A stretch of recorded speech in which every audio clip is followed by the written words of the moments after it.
Doctor Babasaheb Ambedkar open university.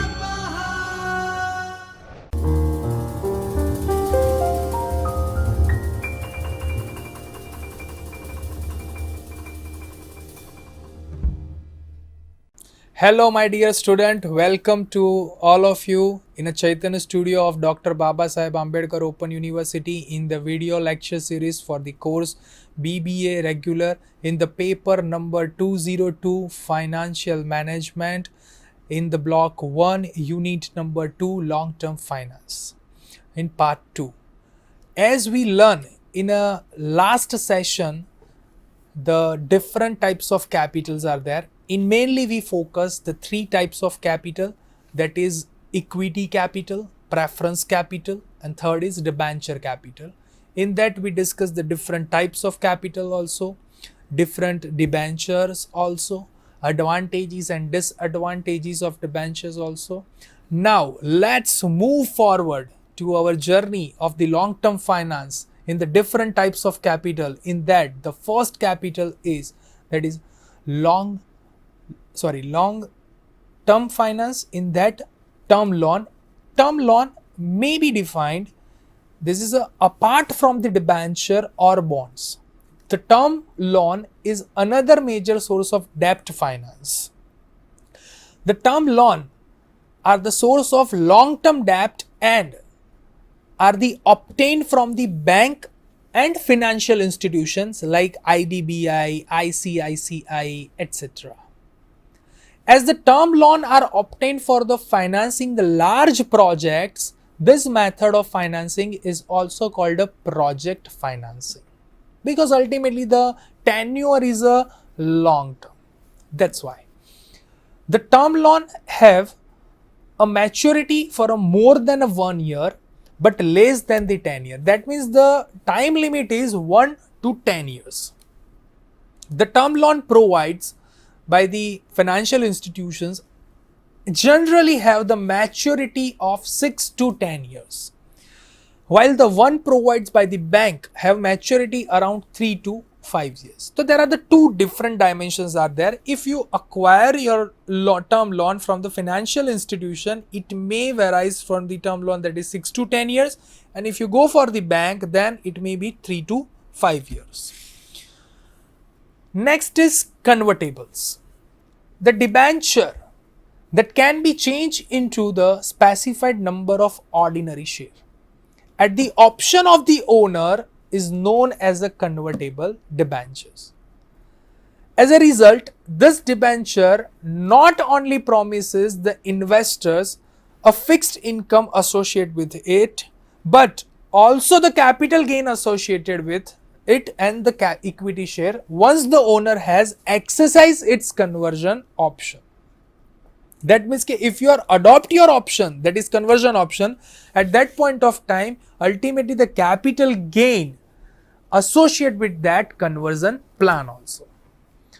Due to this combination of the capital gain and the fixed income, the convertibles are also called as a hybrid security. And the conversion value of convertible debenture is product of conversion ratio and market ratio of the ordinary share. That is, conversion value is equal to conversion ratio multiplied with the share price. For example, the conversion ratio for the convertible debenture of company is 2 and the market price of its shares is rupees 150 rupees. So what is your conversion value, my dear friends? Nothing to do. Well, we have to just put this formula in this particular example. Sir, which formula?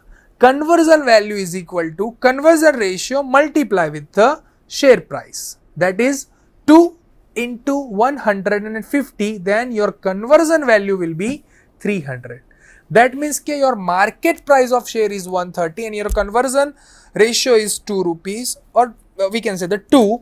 At that point of time, your value will be the 300 for this conversion option, that is debenture to convert your share into the share. Okay. Next is warrants. A warrants allow a purchaser to buy a fixed number of ordinary share at a particular price during a specified period. Warrant are issued along with the debenture as there is a question mark. So in that, my dear friends, the answer is that nowadays warrants are issued by the big profitable companies as a part of a major financial package. Warrant can be used along with the ordinary and preference shares to improve the marketability of the issues.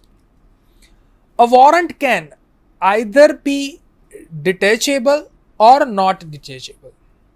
When the warrant is sold separately from the debenture or preference shares to which it was originally attached, it is called the detachable warrants. A non-detachable warrants cannot be sold separately from the debentures to which it was originally attached. Warrant entitled to buy ordinary shares, so the shareholders, or we can say the holder of the warrants, are the shareholders of the company until they exercise their option. And as a result, they do not enjoy the right to vote or receive the dividends. They become the company's ordinary shareholders once they exercise their warrants and purchase the original share, or we can say the ordinary shares also. Okay. Next point is leasing.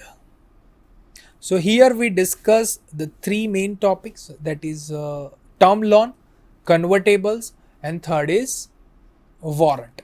Now move to the fourth one, that is leasing. So leasing method for the long term of finance has become the very common among the manufacturing companies. The leasing facilities is usually provided through the mediation of the leasing companies who buy the required the plant and machinery from its manufacturer and lease it to the company that need it for a specified period on the payment on an annual rent. For this purpose, a proper lease agreement is made between the lessor and lessee. The lessor is ultimately the leasing company and lessee, that is company hiring the asset. Such agreement usually provide for the purchase of the machinery by the lessee at the end of the lease period at the mutually agreed and specified price. That means that whatever the terms and conditions are specified mentioned in that agreement, the lessor and lessee both have to fulfill that requirements accordingly. Is it clear, my dear friends? Now moving towards the next types of capital, that is hire purchase. The hire purchase is a form of installment credit, and the hire purchase is similar to leasing with the exceptions that ownership of the goods passes to the hire purchase customer on the payment of the final credit installment. That means that ultimately whenever your last installment paid, at that point of time we conclude that our hire purchase installment or hire purchase is concluded over there, where the lessee never become the owner of the goods, but in the hire purchase, when you pay the last installment, at that point of time you become the owner of the goods. But in lease agreement, you are not owner of the particular goods. The hire purchase agreement usually involves a finance house. First, the supplier sales of the goods for the finance house. Second, the supplier deliver the goods to the customer who will eventually purchase them. Next is source of the long-term finance. Then the hire purchase agreement exists between the finance house and the customer. And among them, we can consider it when your last installment is paid, at that point of time you become a owner of that goods. But in the lease agreement, you cannot become the owner of the particular goods. Is it clear, my dear friends? So now we are learned equity capital, preference capital, debenture capital, term loan, then convertibles, warrants, lease, and hire purchase. Is it clear, my dear friends? Yes or no? Hope you learn it in a very precise manner. Next is initial public offer, IPO. As you heard this short form in day-to-day life, that is, this particular company's IPO commence, this particular company's IPOs commence, yes or no? So what is IPO ultimately? Is it a long-term finance or short-term finance? So yes, sir. It is a long-term finance.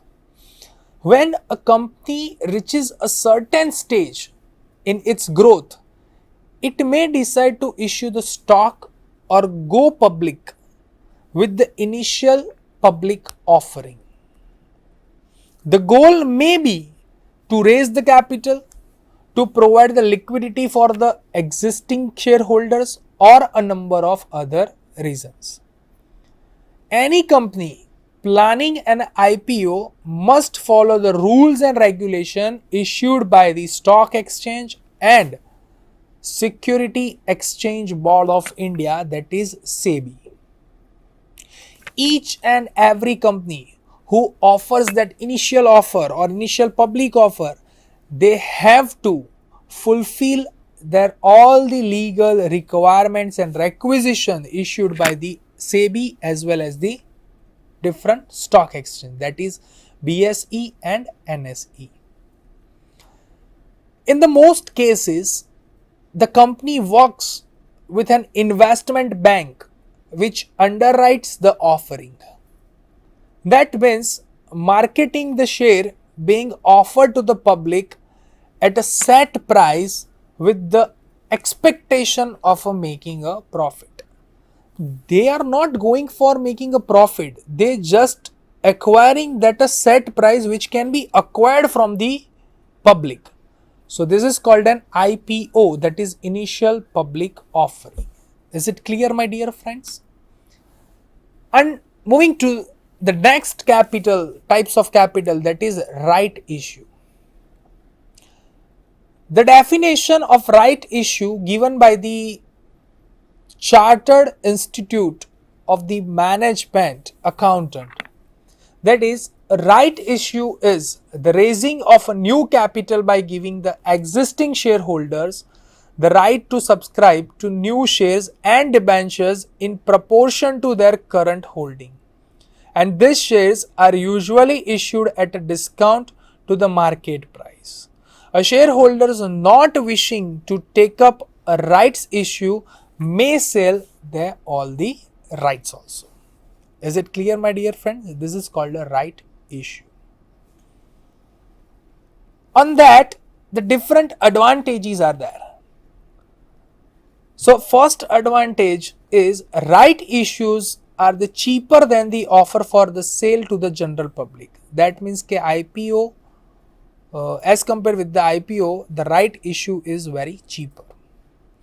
This is partly because no prospectus is required, but also because the administration is a sim to learn, the underwriting costs are less.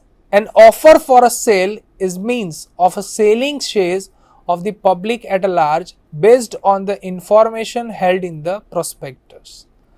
Underwriters are a financial institution which agrees, that is in exchange for a fee, to buy any unsubscribed share at a issued price. That means at that point of time the right issue is a separate process which cannot be converted or combination of these IPOs. Then right issues are the more beneficial to existing shareholders than issue to the general public.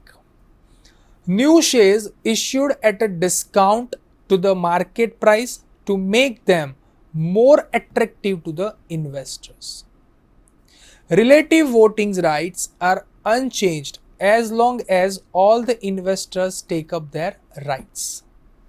The finance raised may be used to reduce gearing by the paying of long-term debt. So these are the, my dear friends, different advantages to issue the right issue. Is it clear, my dear friends? Yes or no? When we are talked about these advantages of the right issue and IPO, next point is private placement. The sale of securities to the relatively the small number of select investors as a way of raising capital. Investors involved in a private placement are usually for large banks, mutual fund, insurance companies and pension funds. The private placement is the opposite of the public issue. They don't relate to the public issue. They're totally opposite from the public issue, in which the securities are made available for a sale of open market, and since the private placement is offered to a few select individual, the placement does not have to be registered with the Security and Exchange Commission. In many cases, the detailed financial information is not disclosed and a need for a prospectus is waived. And finally, since the placements are a private rather than the public offer, the average investors is only made aware of the placement after it is occurred. That means that private placement is totally opposite of this public offer.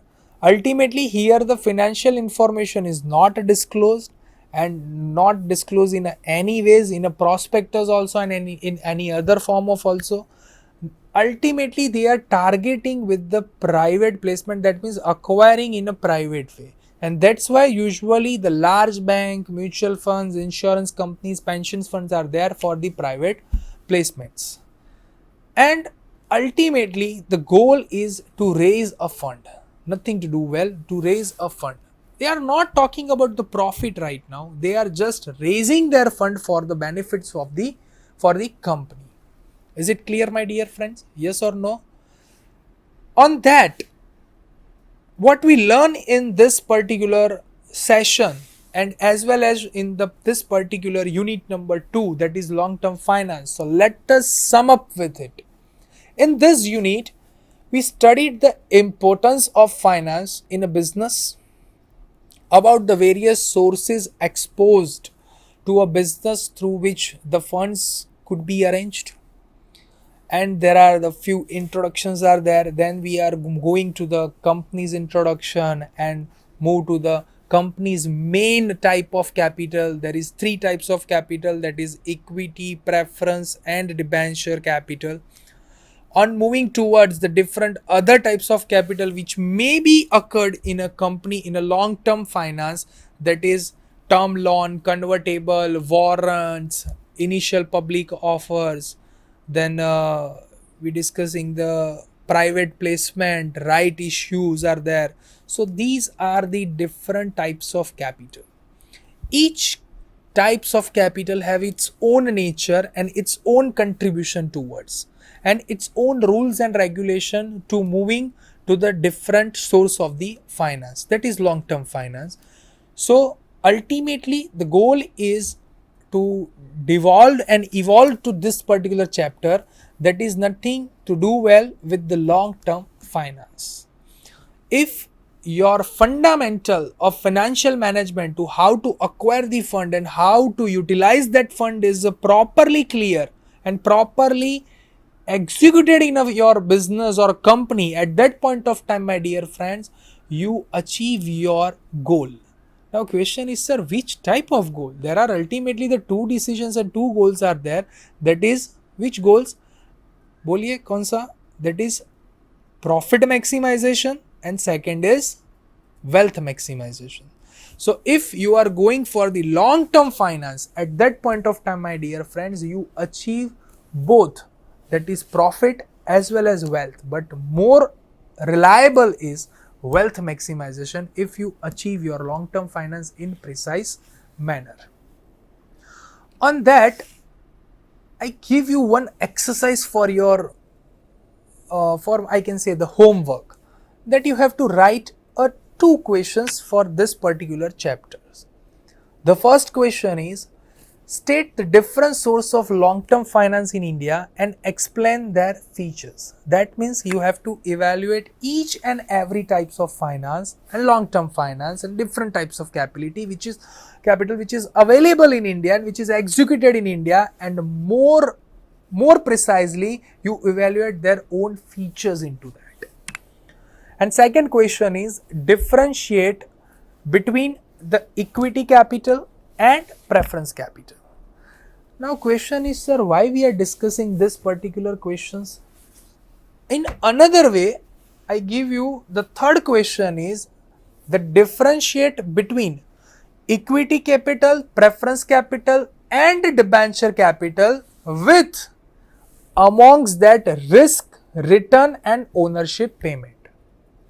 Why this question is important? Because ultimately the company raising that long-term finance in three ways, that is equity, preference and debenture capital.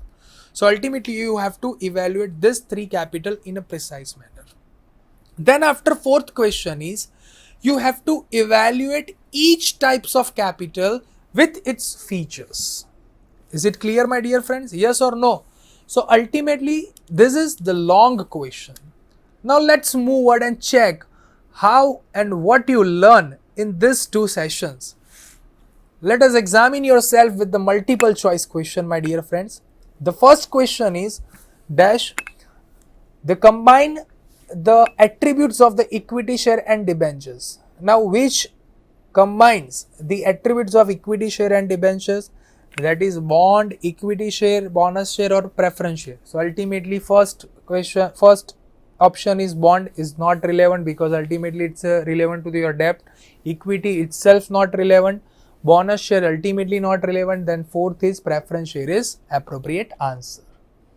Second question is, a dash is a marketable legal contract whereby the company promises to pay its owner and specific rate of interest as a defined period of time. That means ultimately when the word interest is important, interest when we pay the interest, the debentures are there, at that point of time we pay the interest.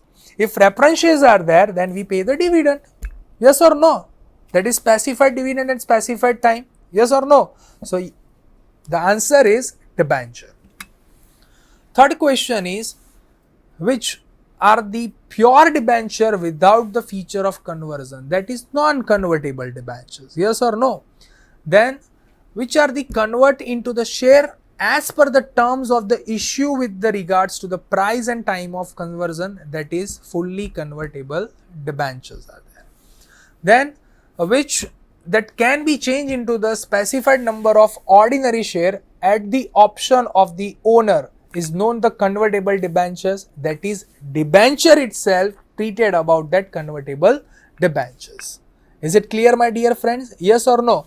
So these are the few and 5 multiple choice question. This can be understood by your evaluation and watching these 2 videos are there.